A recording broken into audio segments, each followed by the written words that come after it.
자, 6월 28일입니다. 비트코인 현재 3500달러 정도 하고 있는데요. 자, 우선은 상승하던 비트코인의 힘이 좀 약해지면서 지금은 횡보의 형태로 움직이는 모습을 볼 수가 있습니다.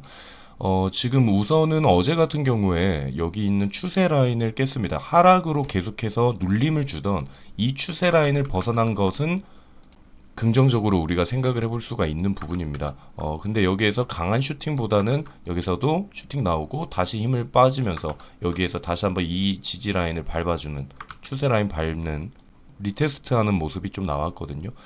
그리고 지금 또 약간의 지루한 횡보를 계속해서 하고 있는데 우선 차트만으로 이렇게 보면은 우리가 이제 추세 라인이나 이런 걸로 계산을 했을 때는 지금 이 추세 라인 안으로 다시 들어오지 않는 이상은 롱의 관점을 유지할 겁니다.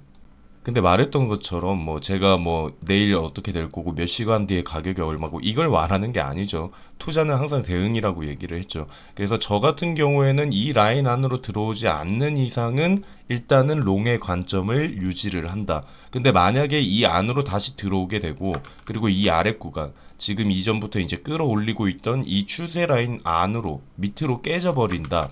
그리고 마지노선을 여기로 볼 수 있겠죠. 이 구간, 이전에 지지를 했던 이 구간. 그래서 1차로 이 상승 추세 라인, 그리고 2차로 여기 지지했던 이 라인. 이 라인들이 만약에 깨져버린다라고 하면은 그때는 관점의 수정을 숏 포지션 위주로 하락을 우리가 대비해야 된다라는 그런 이야기를 드리고 싶습니다. 그래서 위로 간다, 아래로 간다 확실하게 하나의 방향을 말하는 게 아니라 우리가 구간들을 체크하면서 어떻게 대응할지를 여러분들이 준비를 좀 해주시면 좋을 것 같아요. 자, 그리고 이런 식으로 가버리면은 자, 만약에 지금 이렇게 해숄 라인처럼 이렇게 만들어 버릴 수도 있거든요. 그래서 해숄이다. 그럼 여기에서 이 넥라인 깨진다. 라고 하면 이렇게 쭉 아래까지 이렇게 내려가게 되는 거겠죠.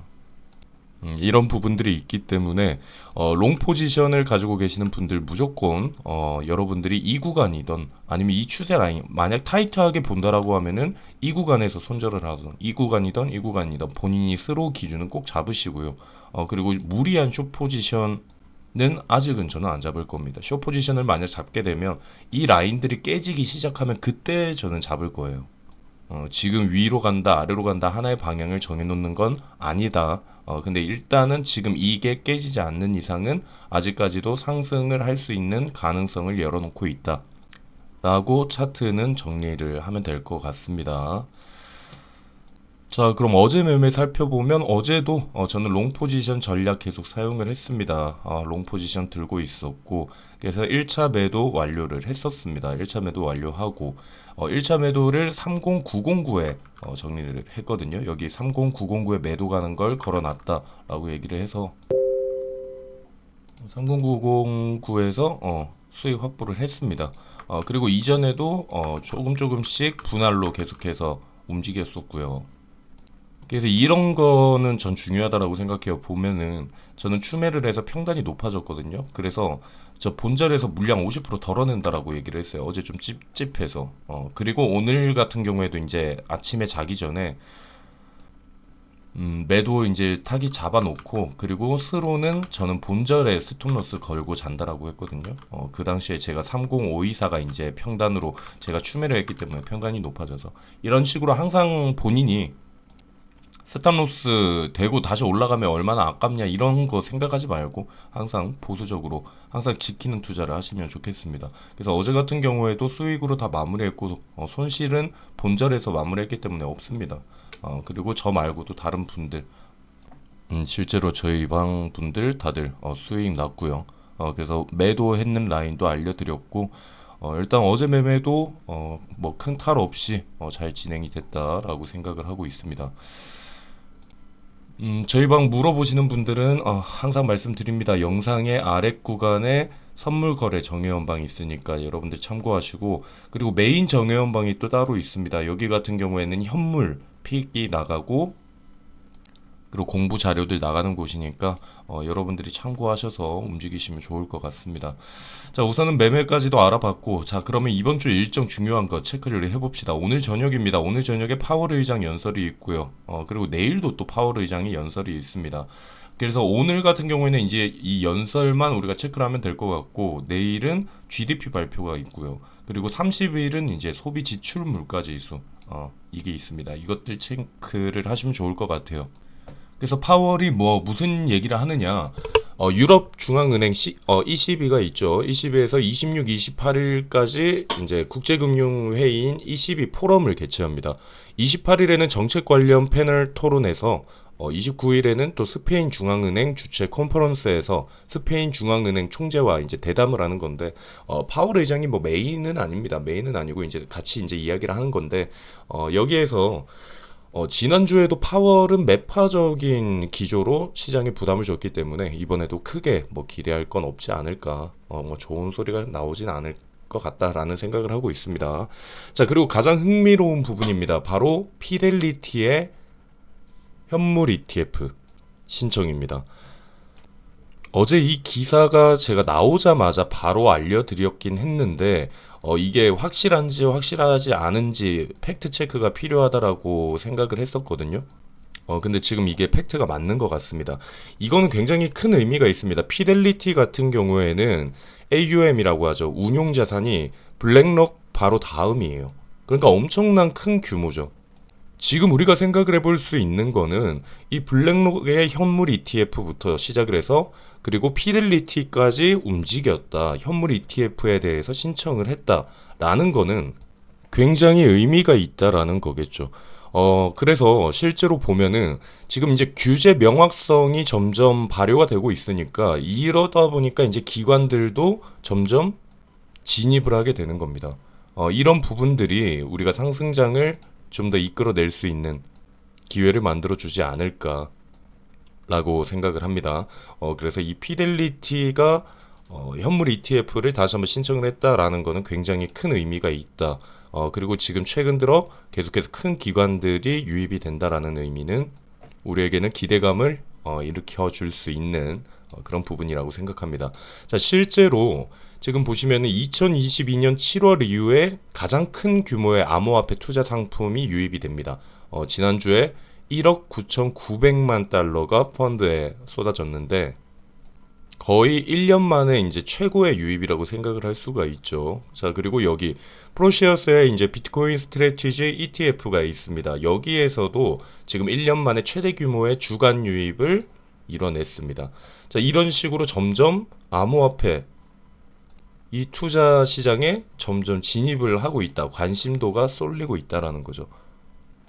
항상 말씀드리지만 스마트 머니들은 미리 움직이는 겁니다. 우리가 이번에 하락장을 겪으면서 약 2년이라는 시간 동안 고통을 받으면서 털릴 개미들은 많이 털렸습니다. 저번에도 말씀드렸지만 어느 순간부터 코인에 대한 관심도가 많이 줄어들었는데 이제 다시 또 기웃기웃 코인에 관심을 보이는 사람들이 생기기 시작하고 있습니다. 늘 말씀드리지만 물론 여기에서 또 급격하게 계속 상승한다 이게 아니라 여기에서 또 우리를 고통을 줄 수 있는 큰 조정이 또 나올 수도 있습니다. 하지만 우리가 투자를 좀 멀리 보신다면은 넓은 시야로 보신다면은 우리에게는 굉장히 좋은 지금도 좋은 기회가 될 수 있다라는 점 참고하시면 좋을 것 같아요. 자, 그런데 이제 그거와 반대로 비트코인 채굴자들은 현재 1일 채굴량의 315%에 달하는 물량을 거래소로 입금시키고 있다라고 합니다. 즉 채굴자들 같은 경우에는 매도 압력을 좀 주고 있다라는 거죠. 실제로 채굴자들이 보유한 양을 보면은 가격이 상승을 하면서 보유량은 지금 밑으로 내려오는 반대의 형태를 띠고 있죠. 그래서 채굴자들의 매도 압박이 가격의 하락을 아예 좌지우지할 수 있는 이렇게 큰 영향력은 아닙니다. 보시면은 여기에서 이렇게 가격 상승을 하니까 채굴자들은 팔았죠.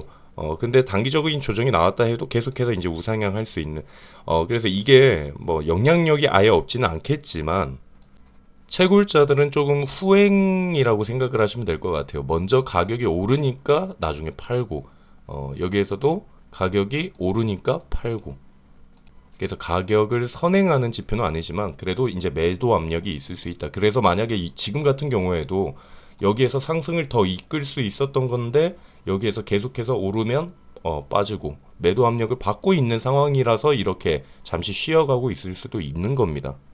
그래서 이런 부분들은 우리가 좀 알고 계시면 좋을 것 같고 자 지금 갈색 고래가 이제 조금 빠졌어요. 갈색 고래가 좀 빠졌고 나머지 이제 작은 고래들도 서서히 이제 눈치 보면서 이거 하라고 오는 거 아닌가? 왜냐면 이제 지금 한 5일 정도 횡보가 이어지다 보니까 이런 생각을 하고 있는데 우선은 대비를 해서 안 좋을 건 없습니다. 안 좋을 건 없으니까 아까도 말했던 것처럼 저도 이런 식으로 방향성을 체크를 하면서 지금 바라보고 있다라는 점 참고를 계속 해주시고 항상 투자는 최악을 대비하셔야 됩니다. 플랜 B, 플랜 C 계속해서 여러분들이 대응할 준비를 가지고 투자를 하셔야 된다라는 점 다시 한번 말씀드리고 싶고요.